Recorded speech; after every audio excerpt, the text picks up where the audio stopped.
ఆ భూముల జోలికి కానీ ఆ గొంటు మనీ జోలికి కానీ మీరు పోవద్దు, పోయినారంటే నా కొడకలారా గండుతో కాలిస్తానని చెప్పి మా బావారి ఇంటికి వచ్చి ఎస్ఐ భక్తవత్సలం ఆనాడు బెదిరించడం జరిగింది.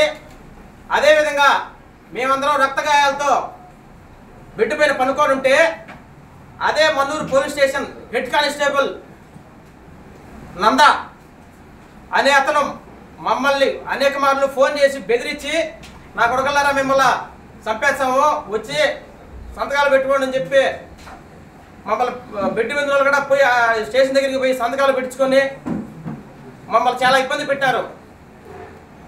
ఇదే విధంగా చూసుకున్నట్లయితే ఎన్టీఆర్ కాలనీలో 594 సర్వే నెంబర్లో 1584 సర్వే నెంబర్లో దాదాపు 4.5 ఎకరా ఇవాళ కబ్జా చేశారు. దాన్ని గవర్నమెంట్ వారు వచ్చి తోచేశారు, బాగానే ఉంది. కానీ గొంటు మనీ అనే అతను అమర్నాథ్ రెడ్డి ఇప్పటికి కూడా 1074 సర్వే నెంబర్